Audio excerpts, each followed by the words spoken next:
Buenas tardes, estamos en su espacio Economía al Día. Cándida sigue por Fitur, así que tenemos con nosotros a Nexi.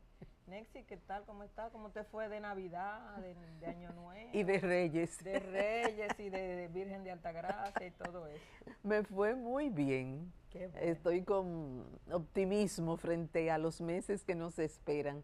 Y ojalá que como en Fitur se está sembrando la prosperidad económica de la nación, pues sea cierto y tengamos un mejor año. Eso esperamos todos.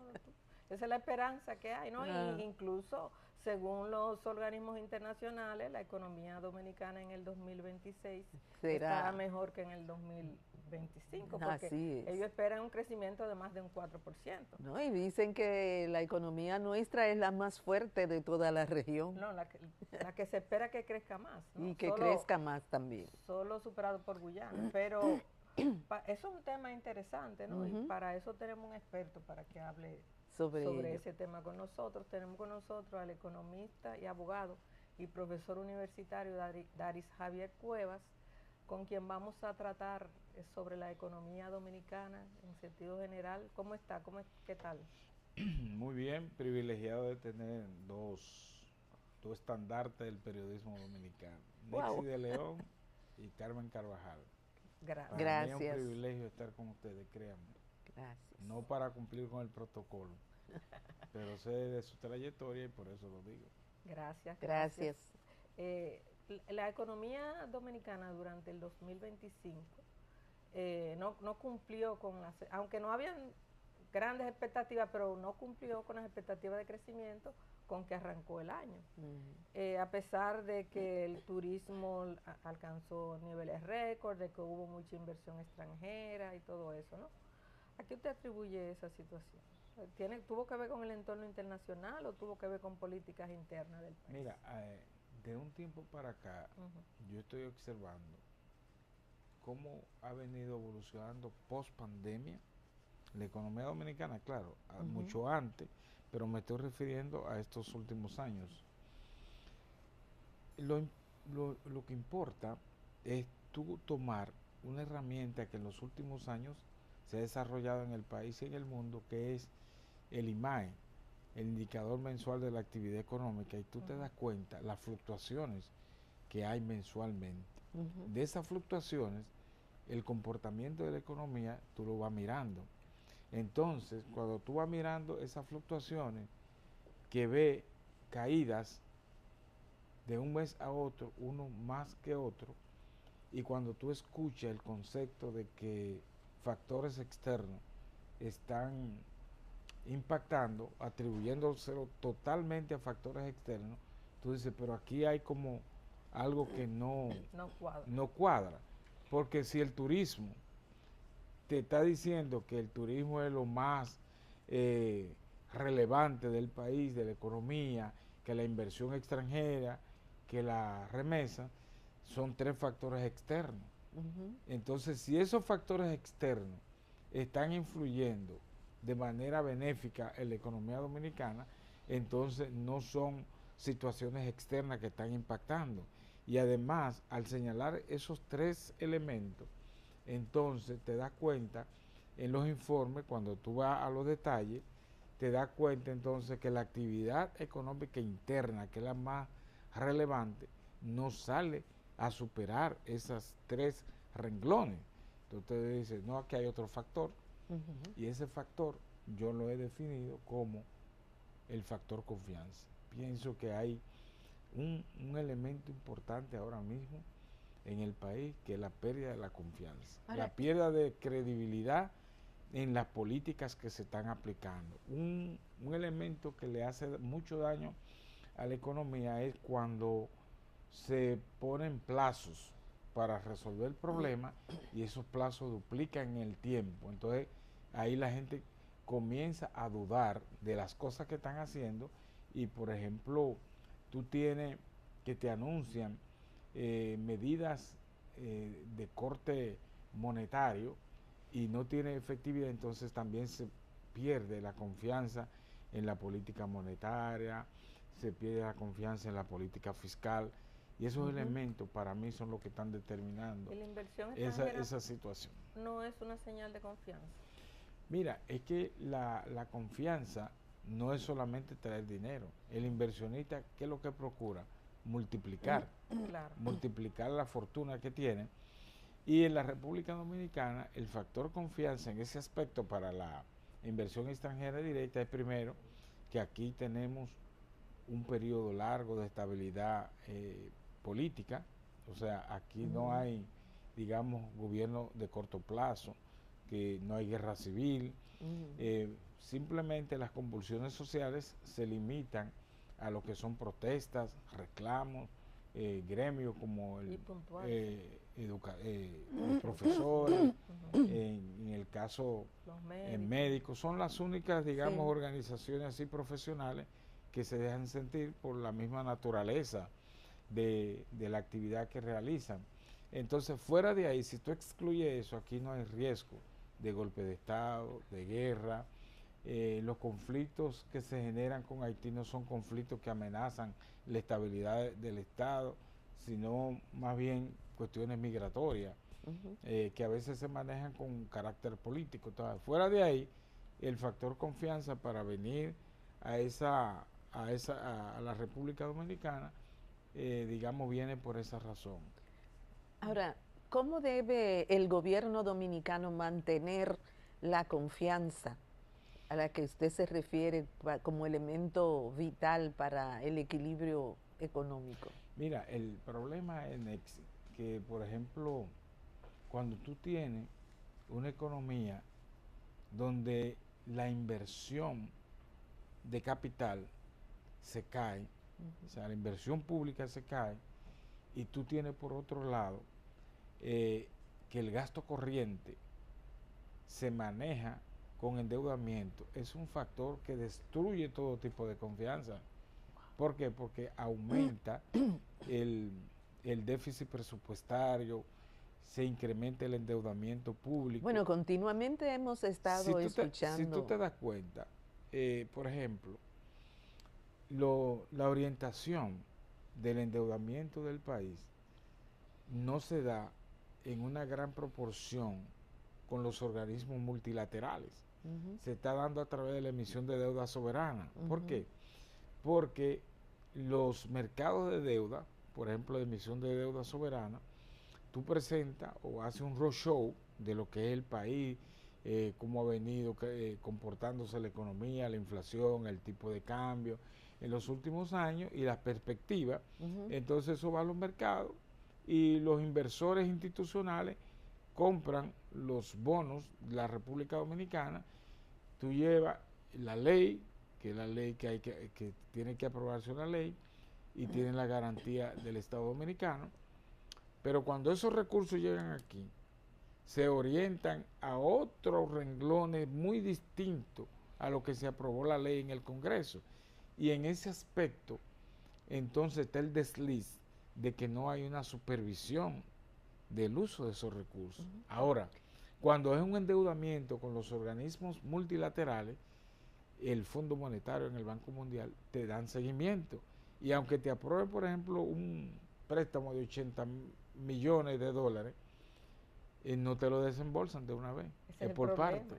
Entonces, se ha creado un vicio en la región de América Latina con emisión de deuda soberana, fruto de que, de hecho, es cierto de que los organismos multilaterales son una especie de policía monetario, pero inciden mucho en la disciplina fiscal del país. En el caso de la emisión de deuda soberana, y por eso es que tú ves que es muy frecuente, no hay supervisión del uso de esos recursos. O sea, en la ley del Congreso te dice, mira, se va a construir un puente donde no hay río, se va a construir tantas casas para los que menos pueden, se va a orientar, digamos, a mejorar el sector agua, energía, pero cuando esos recursos llegan aquí, se van hasta la campaña electoral. Así es. Y entonces lo peor del caso es que en los últimos tiempos está cubriendo el gasto corriente, incluso y los intereses de la propia deuda que se asume. Bueno, ¿y hacia dónde entonces esta falta de supervisión y cumplimiento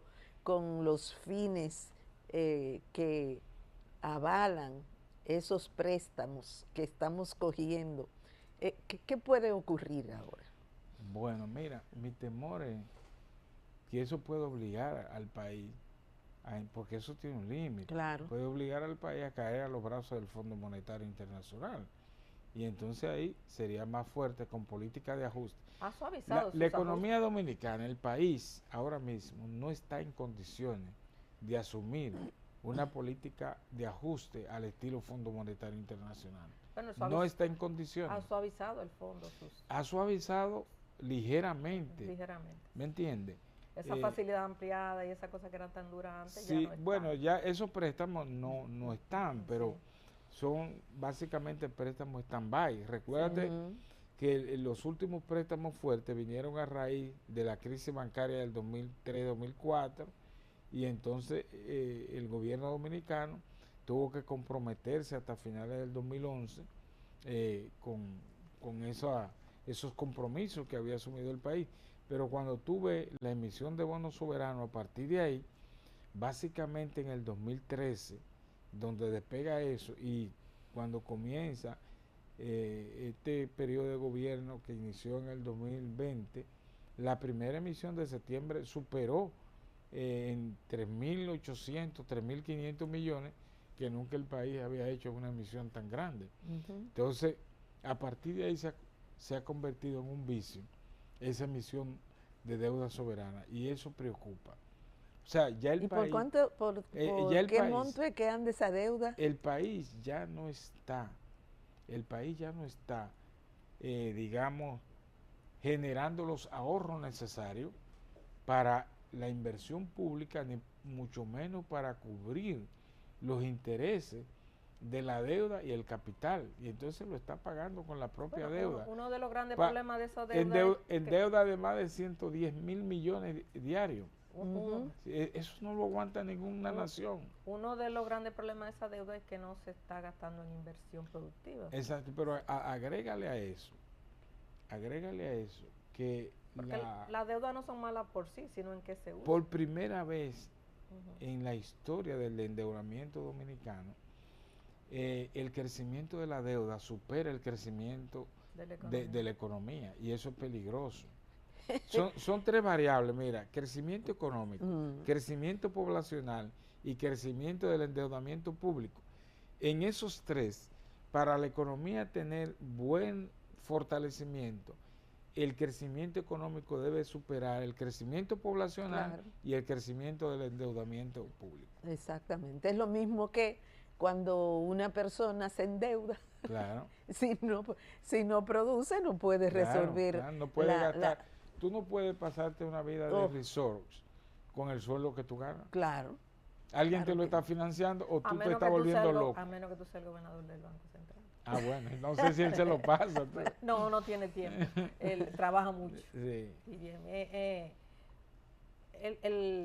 uno de los factores importantes para el crecimiento de la economía es el sector privado. Sí, y no sé hasta cómo ha estado hablaba del IMAE, ¿no? El IMAE en algunos meses mostraba algún decrecimiento, pero casi siempre estaba creciendo. O sea, tal vez tenga más que ver también la falta de inversión productiva del gobierno, porque la inversión del gobierno se cayó también. Sí, porque mira, es que hay una relación muy íntima entre lo que es la inversión pública y la actividad económica privada. ¿Por qué? Un ejemplo sencillo: imagínate que el gobierno, un proyecto de inversión pública, ¿qué implica? Demandar al sector privado materiales, crecen la ferretería, la mano de obra especializada, mano de obra menos especializada, todo eso mueve la economía, un reciclaje. Pero si el gobierno aplaza, disminuye, se contrae la inversión pública, esos sectores también se congelan. Así si el gobierno va a construir una escuela, un liceo, ¿verdad? El gobierno dispone de los recursos, o sea, lo pone, pero a donde se compra todo para construir eso es en el sector privado. ¿Me entiendes? Claro. Entonces, esos son elementos que que hacen que la economía sea entrelazada. Tú haces una carretera, digamos, San Juan, Cibao, el sur, el sur y el norte, ¿verdad? Eso tiene un efecto multiplicador, porque van a transitar los productos que se van a comercializar de una zona a otra. O sea, hay un problema interzona aquí. Si el Estado interviene en obras públicas, en inversiones públicas, eso también va a favorecer, ¿verdad? Porque el sector público, el sector privado, cae en lo que un economista y sociólogo llamado Vilfredo Pareto, hace muchos años, la llamó las fallas del mercado. La falla del mercado consiste en que, por ejemplo, vamos a suponer la zona este, nadie discute que ha desarrollado un turismo muy fuerte, pero entonces no te construye la carretera para llegar allá, no te construye el aeropuerto. Entonces papá Estado lo construye y el Estado se beneficia porque primero hay mayor fluidez en el tránsito, pero además el desplazamiento hacia allá de lo que van a consumir, lo que ofrecen esos puntos turísticos, ¿verdad? Entonces el Estado se beneficia cuando en el consumo se paga impuestos, hay más empleados, etcétera. Supongamos Pedernales, ¿verdad? Que Pedernales se desarrolle. Entonces, si a Pedernales tú le puedes construir todos los aeropuertos, todos los hoteles, pueden llegar los cruceros, pero si tú no estableces una vía accesible desde Barahona a Pedernales, entonces no se te va a desarrollar. No, claro que no. Pero además el gobierno invierte mucho, pero no le cobra impuestos a esa gente. Pero ahora, hablamos de eso ahorita, porque ahora tenemos que hacer una pausa. Sí, volvemos.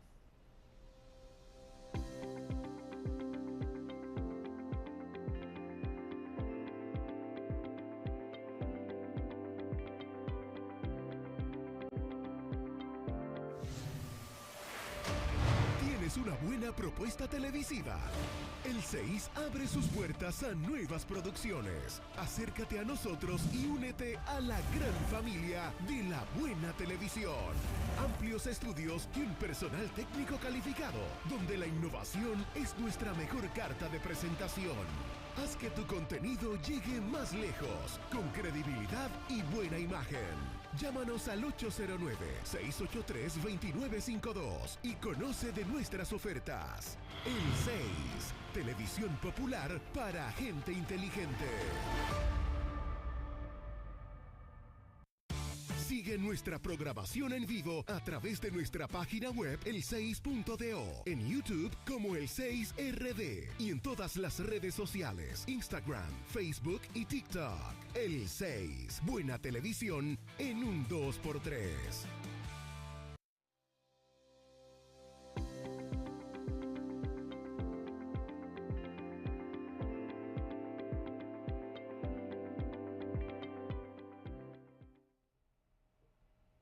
Cuando tenemos en este espacio una persona en plena capacidad para aportar a la comunidad sobre cuestiones específicas que nos afectan o que ocurren en la economía dominicana, aprovechamos el momento.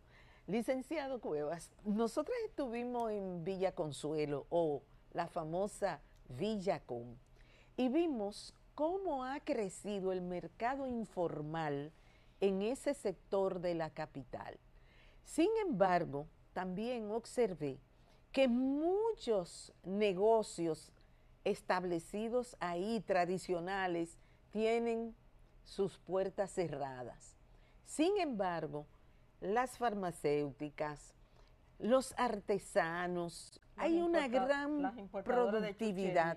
Las importadoras chinas, porque ese comercio de ahí ha desplazado a los dominicanos y ahora está en manos de chinos, fundamentalmente. ¿Hasta dónde este desorden que se observa, para llamarlo de alguna manera, en la dinámica económica puede afectar el crecimiento de la economía dominicana? Mira, muy buena observación. Tendría que ser una periodista como tú para hacer esa pregunta, esa observación. Mira, hay un elemento que nos dice a nosotros dándole una interpretación económica, cómo se deteriora la economía es precisamente cuando se prolifera la informalidad. ¿Sabe por qué? Porque cuando la economía entra en una fase de deterioro, entonces, paradójicamente, la informalidad se expande. Los negocios crecen, los negocios informales crecen más, porque al deteriorarse la economía, la parte grande de la economía, entonces la gente busca la sobrevivencia. Exacto. Vivimos en una sociedad de sobrevivencia. Entonces la gente comienza a inventarse, por ejemplo, vender helado, esas piezas, no se botan, digamos, inodoros, que lo quitan, le dan un lavado, y entonces la gente encuentra como un nicho de sobrevivencia, y a partir de ahí comienza a crear una nueva vida. Entonces, cuando la economía se deteriora, se derrama, toda esa informalidad se derrama, y la gente dice, bueno, no encuentro un empleo formal, no me pagan igual, entonces prefieren meterse a motoconcho. Sí, porque la estructura salarial del país estimula mucho ese tipo. Exacto, entonces se meten a motoconchistas, por eso que te ve la expansión del motoconchismo a nivel nacional. Se meten a taxistas lo que pueden, se meten a vender ropa usada, a desguazadores de metales, hasta caja de dientes se ponen a vender. Entonces esa economía informal crece, la sobrevivencia lo lleva, o sea, el interés por la sobrevivencia lo lleva a eso. Ahora, ¿cuál es lo malo de eso? Lo malo es que te está sacando una franja grande de la formalidad de la economía, es decir, no van a pagar impuestos, ¿verdad? La economía pierde eso, pero además te lo saca de la perspectiva de futuras pensiones y te lo saca del sistema de salud, de la seguridad social, te lo saca. Ese es el efecto negativo que tiene esa proliferación. Por un lado, positivo porque garantiza la sobrevivencia con nuevos negocios, la gente se inventa todo tipo de negocios. Si tú te das cuenta, por ejemplo, tú sales un viernes a la ciudad y hasta fuera de la ciudad, tú ves muchos negocios como colmadones, colmaditos, llenos de gente participando, divirtiéndose, tomando, bebiendo su cerveza, pero en gran cantidad. Pero entonces tú sales a los negocios formales, donde hay grandes discotecas, grandes centros de diversión, que no tienen ni un cuarto de lo que está la gente en los negocios. ¿Por qué? Porque la incapacidad de comprar, el montarse en la sobrevivencia, no le permite accesar. No es que no quieran, es que no pueden. Es que no pueden. No, realmente ir hoy en día a un restaurante o a una discoteca, porque tú le dices por modesto que sea, a cualquier persona y hasta nosotros mismos, te desayunaste hoy en tal restaurante, almorzaste en tal restaurante, decimos no. Y entonces luego tú le preguntas, ¿no te gustaría ir ahí? Sí, pero hay un factor, el factor dinero, la capacidad para comprar. Tú puedes ir un día en una semana a un restaurante, pero no puede ir 3. Ahora eso indica que en el país hay 2 Repúblicas Dominicanas. Digamos hasta 3. Porque en esos hay una economía subterránea muy fuerte. Eso ves en esos restaurantes que son bien caros. Si usted no hace una reserva, usted no va a conseguir una mesa. Porque es un grupo selecto también. Lleno, es un grupo reducido. Sí. Es un grupo que hay, también como hay una cosa y la otra. Hay grupos que te dan hasta propina de 100,000 pesos. Ay, ¿por qué no me lo dan a mí? No, pero es cierto. En aquí hay gente que tiene mucho digo dinero 100,000, pero no tenemos nada. No es verdad que lo dan, porque una vez estaba yo en un restaurante aquí y una familia poderosa estaba ahí, pagó la cuenta y le dio una propina de 200 pesos. Cuando fui al baño, los camareros estaban criticando que después de gastar tanto le dieron 200 pesos. Entonces, esa economía existe, muy reducida, muy élite, ¿verdad? Porque hay gente que tú nunca lo has visto ni lo va a ver en un supermercado, pero mandan a comprar por otra vía, ¿verdad? Y tienen quien lo compre, y así mismo son los centros de diversión. Ahora, ¿cómo se siente un economista cuando tiene la capacidad de interpretar lo que le puede ocurrir a su nación por un estado de hechos que inducen a pensar que no vamos bien. Igual que un médico cuando tiene a su mamá de paciente, que no le puede hacer más nada. Ciertamente, muy Muy buena imagen. Sí, pero vamos a hablar ahora de las expectativas para el 2026. Hasta ahora los organismos internacionales han planteado que la economía va a mejorar y que el crecimiento va a superar el 4%. ¿Está usted de acuerdo con eso? Mira, déjame decirte algo. Los datos son muy buenos. Los datos no hablan. Quien lo hace hablar son los analistas. Las interpretaciones. ¿Verdad? Cómo tú lo interpretas. Entonces ahí vienen muchas formas de verlo. Los organismos internacionales dijeron que para el 2025 la economía dominicana iba a crecer 4.75. Lo dijeron en enero y lo ratificaron en febrero del 2025. Sí. ¿Cuánto creció la economía? 2.2. ¿A qué se debe entonces esa desproporción? Fácil. Se debe a que debemos acostumbrarnos de que las proyecciones son proyecciones, no son realidades. Entonces aquí yo veo, y básicamente se da en el sector oficial, no importa quién esté en el gobierno, de que si proyectaron de enero a diciembre que va a ocurrir algo, te están hablando de un análisis lineal. No toma las variaciones que pueden ocurrir. Pueden existir inundaciones, claro, bombardeos en la región, puede haber bombardeos entre naciones, hay muchas tensiones geopolíticas, entonces eso no está en esa proyección. Entonces yo pienso, ya como analista, que la mejor forma de ver las proyecciones es haciendo proyecciones cada 45 días, no hacerlo lineal por los 12 meses, incluso... Claro, así se puede adelantar. Claro, incluso los organismos internacionales se están atreviendo a proyectar el 2027 y no ponen condiciones en función de qué, porque los organismos internacionales no tienen una verdad absoluta. Déjame decirte... Que conocen la mentalidad de Donald Trump. Exacto, déjame decirte que cuando tú ves que viene una misión del fondo aquí o de otro organismo, en la República Dominicana, la CEPAL, ellos no hacen ningún levantamiento de campo aquí en el país. Quien les suministra las informaciones son los organismos oficiales y ellos le dan su perspectiva. Y los dirigentes empresariales también. Exacto, pero ellos le dan su perspectiva. Claro. Entonces te meten los datos en una computadora, te hacen una proyección en un modelo econométrico y te da un resultado, pero no te meten los factores que pueden adversos que no están previstos, no te lo colocan ahí, y por eso hay variaciones muy fuertes entre las proyecciones y la realidad.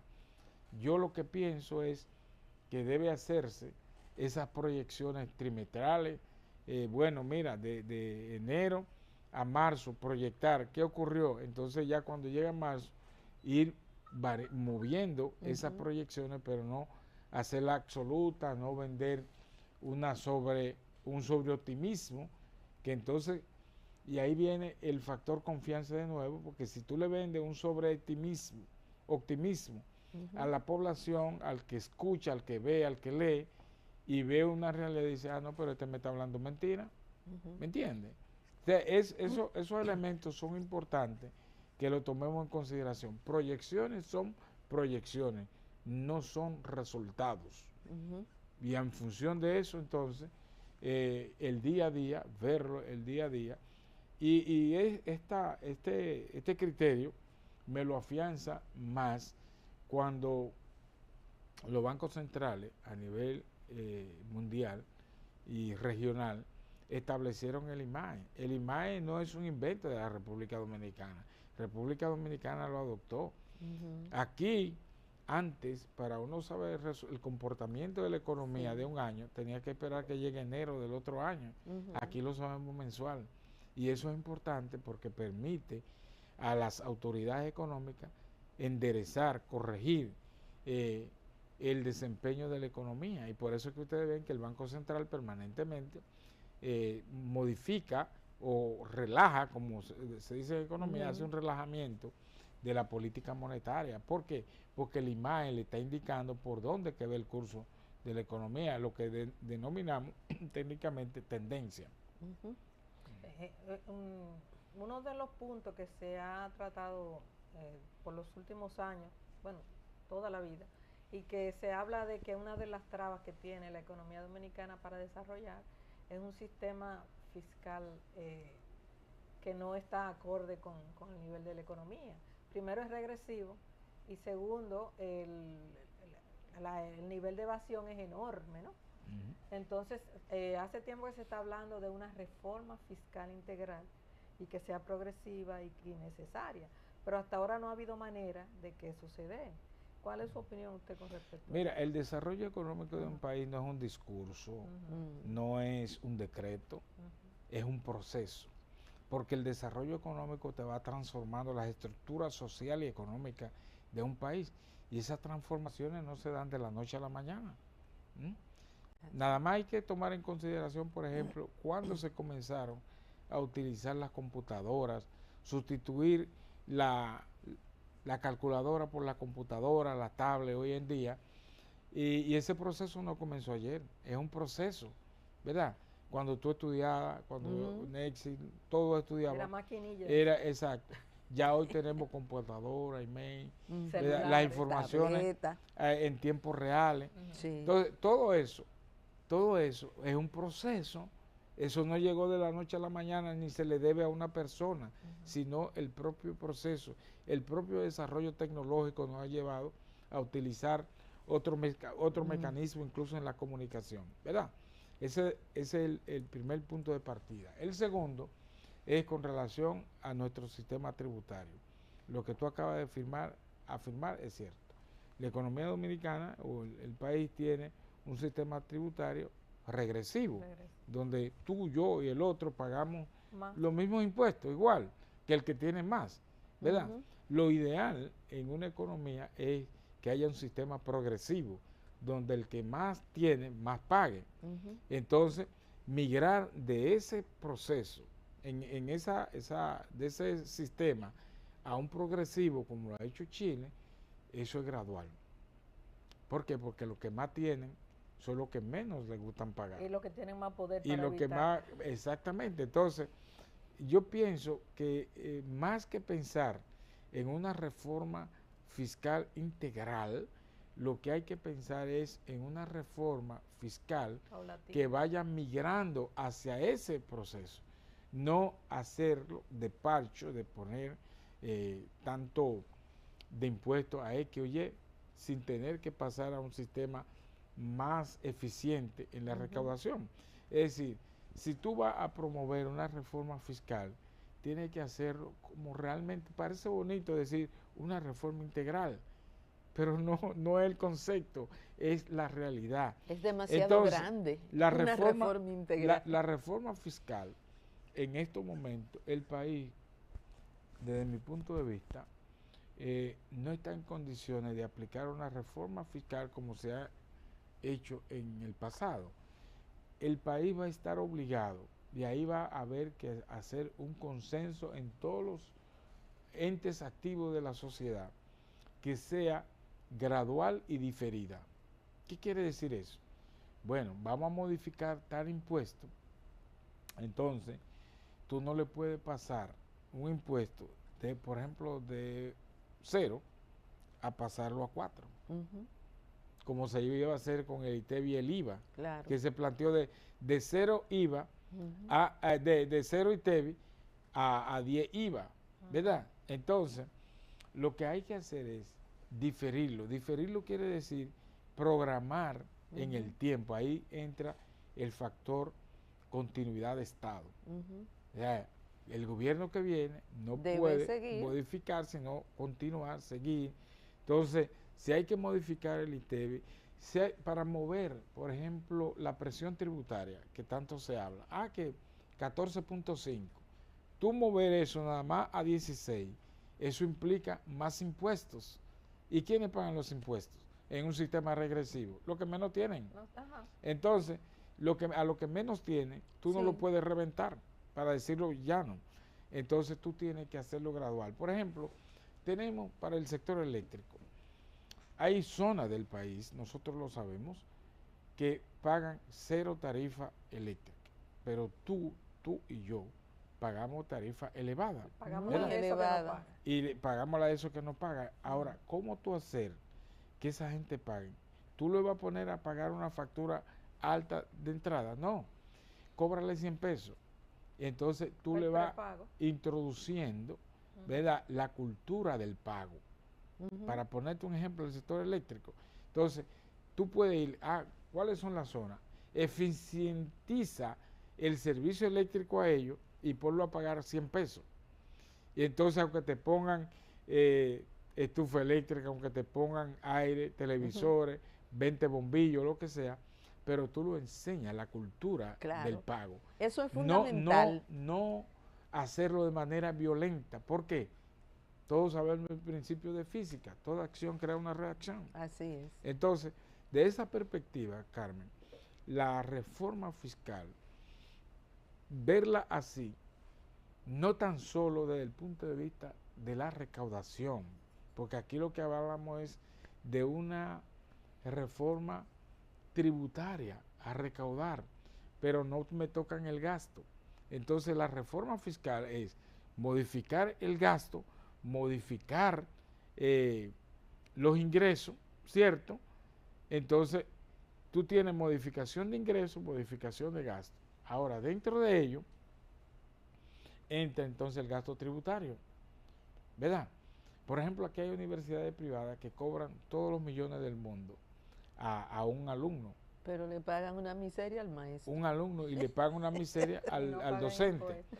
Entonces, el Estado le da facilidades y a muchas embajadas no le cobran eso, el Estado deja de percibirlo, porque el objetivo de darle una facilidad, por ejemplo, a una universidad privada, es para que el costo de la matrícula del Baje. alumnado baje, al contrario, sube más. Entonces, ¿cuál es el sentido de darle esa facilidad? Entonces, el gasto tributario, desmontarlo, tampoco es un discurso. Incluyendo el turismo. Al paso, exacto, incluyendo sectores que ya han logrado su desarrollo, Exacto. que la razón inicial de darle esa facilidad ya fue superada. Ya. Ahí Sí. tiene mucho que ver el asunto de la cultura Claro, de la población, claro porque que sí. una población de representantes que solo piensan en su propio beneficio y no en la colectividad, bueno, pues no avanza. ¿Pausamos?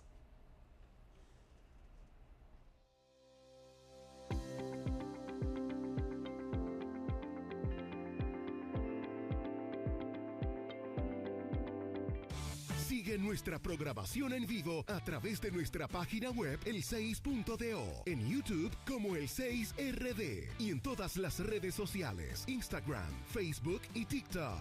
El 6, buena televisión en un 2x3.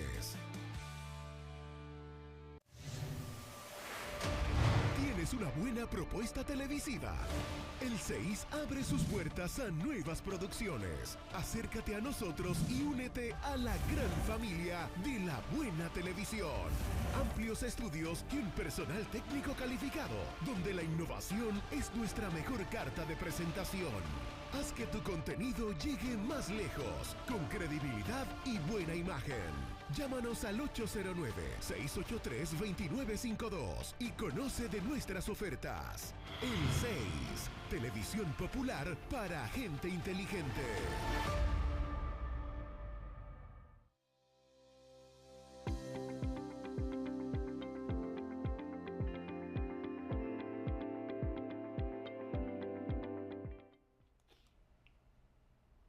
Seguimos con Economía al Día. Antes de la pausa estábamos hablando sobre la posible reforma fiscal que necesita el país.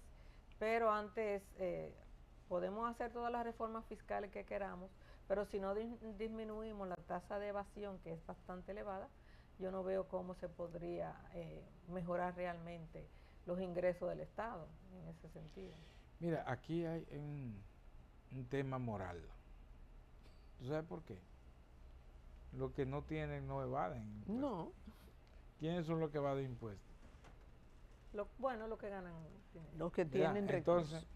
Entonces, también influye en una economía informal bastante fuerte. Sí, sí. Entonces, pero los mayores evasores no son los que no tienen nada. No, claro. No tienen cómo. Porque no tienen cómo. ¿Me entiendes? Entonces, yo pienso que ahí hay un asunto ético por el medio.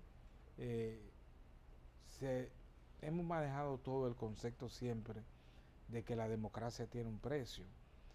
Entonces, cuando la democracia está estable, todos nos beneficiamos. Nos beneficiamos todos. Entonces, yo pienso que ahí entran dos elementos en conjunto. Los niveles elevados de corrupción que haya en el país.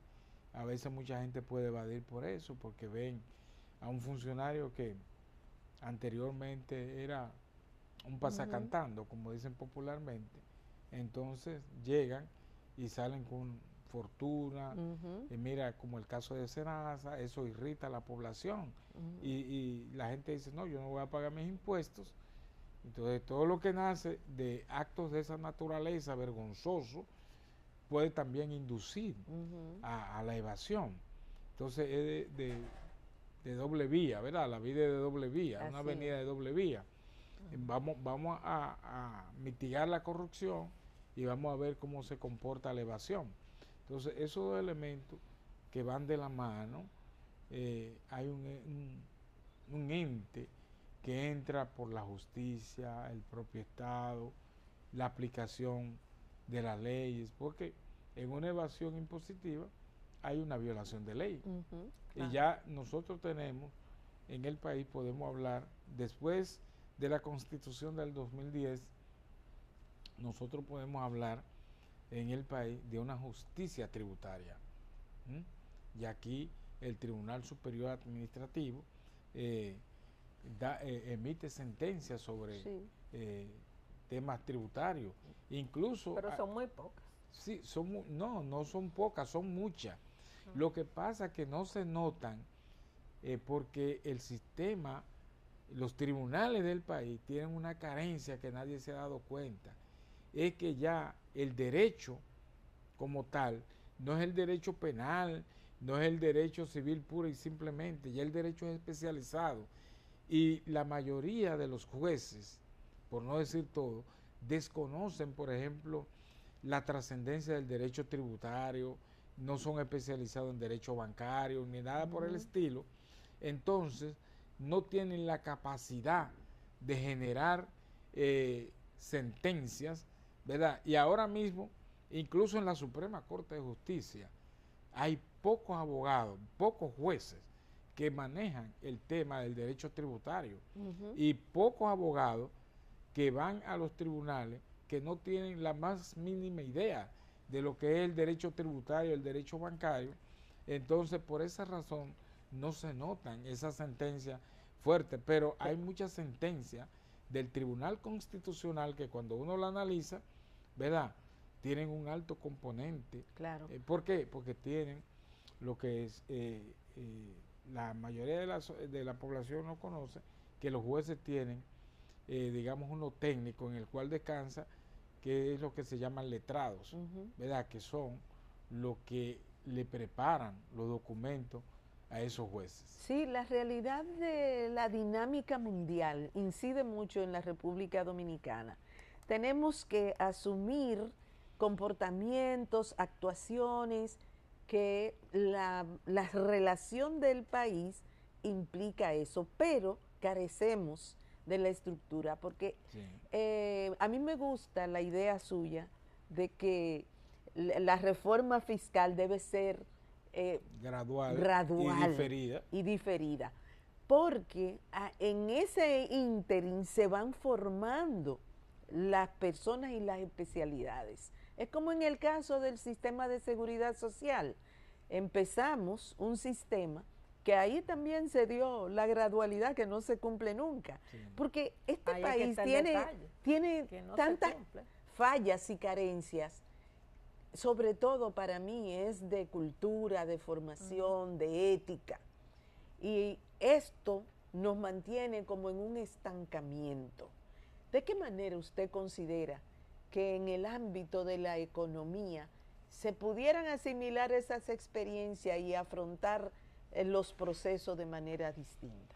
Mira, la Universidad Autónoma de Santo Domingo ha logrado abrir una serie de especialidades, así como hay en la medicina, de personas que se están formando y se han formado, por ejemplo, en el ámbito del derecho internacional, el derecho bancario y financiero, el lavado de activos, derecho tributario, contabilidad tributaria en la Facultad de Economía, negocios, ¿verdad? Recursos humanos.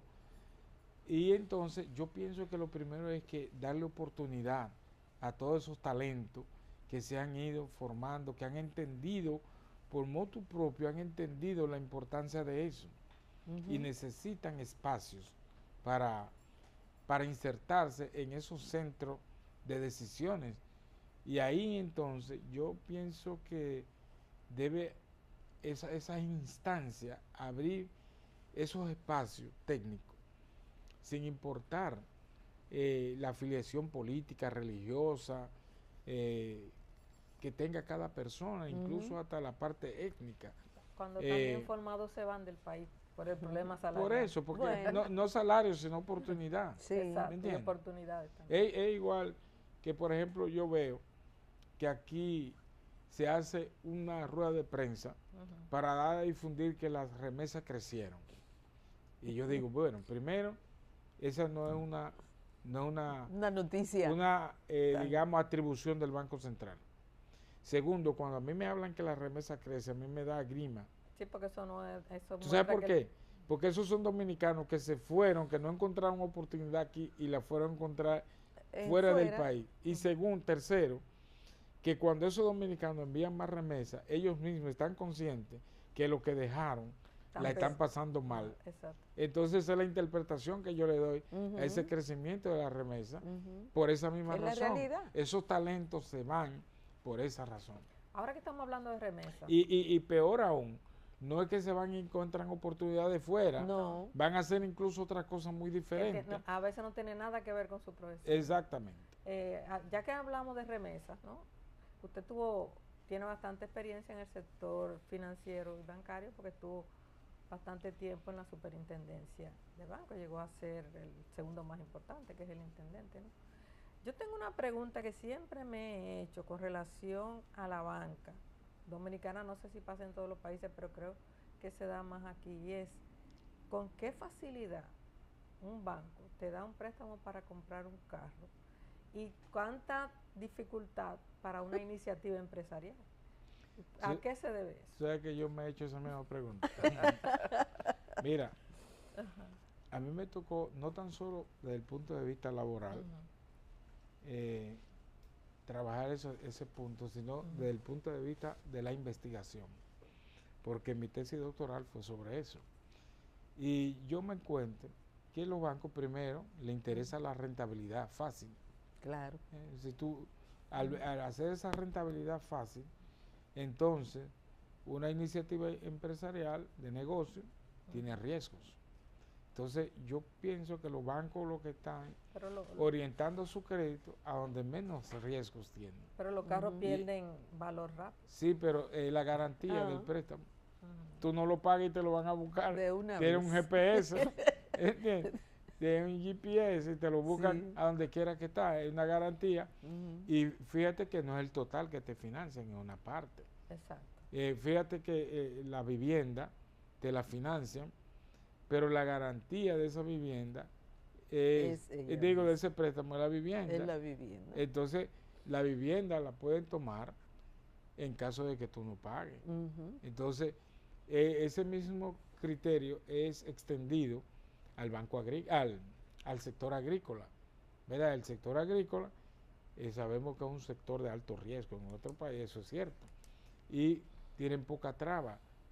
Y en ese caso, sobreviven por la existencia del banco agrícola. Que no es la gran cosa. Que no es la gran cosa, pero el Estado lo protege. Entonces, a los pequeños agricultores que no se le dan crédito, no se le dan cantidades abiertas, pero sí al que tiene mucho se le dan 24 millones como si nada, Sí, a tasa cero. El seguro agropecuario no mejoró eso. Eso es relativo, porque es que los seguros son un problema en todos los sentidos. No es tan solo en la salud, seguro de vehículos, seguro agrícola. Sí. Además, recuérdate que el seguro agrícola aquí no está muy desarrollado.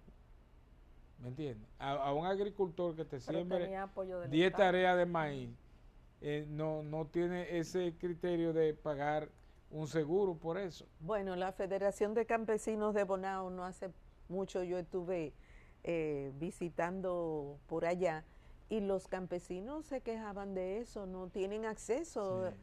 realmente. E Sí. incluso han ido hasta el presidente de la República estuvo allá en el corazón de Bonao. Mira, lo que pasa, Nexi, es que yo creo que el Banco Agrícola no debe seguir operando en las mismas condiciones de su creación. Necesita transformarlo. Claro. Transformarlo desde el punto de vista institucional, incluso hasta la imagen corporativa, la identidad, por ejemplo, debe llamarse Banco de Desarrollo Agrícola y Rural. Entonces eso, tú dices, bueno, pero es un nombre, sí es verdad, es un nombre, pero eso es un tiene, detrás de símbolo. ese nombre es un símbolo. Así es. Y lo otro es buscar el mecanismo que no tan solo sea una transferencia de fondos del Estado, sino que tenga capacidad.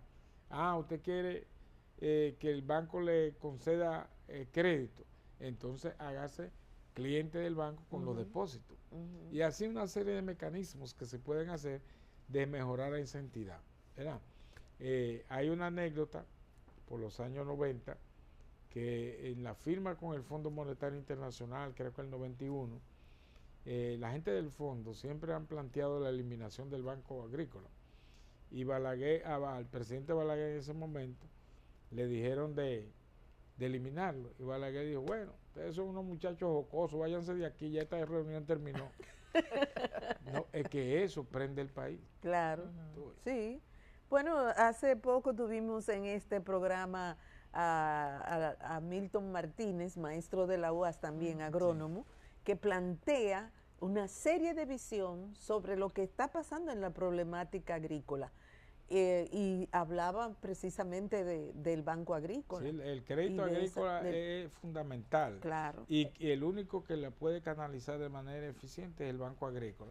Pero Así necesita una reforma fuerte. Sí. En un momento en el que se está hablando de la importancia de la seguridad alimentaria de los países. Sí. Ayer hubo un discurso del primer ministro de Canadá que ha hecho mucho ruido y sobre el que se está hablando en todas partes, ¿no? Que hablaba del cambio en el orden mundial, sí. Y hablaba precisamente la ruptura. Eso, sí, y hablaba precisamente de la necesidad de fortalecer la producción interna y la seguridad de cada país. Casi se está acabando el tiempo, nos están haciendo señas hace rato, pero a mí me gustaría que usted rápidamente me expresara su opinión sobre eso.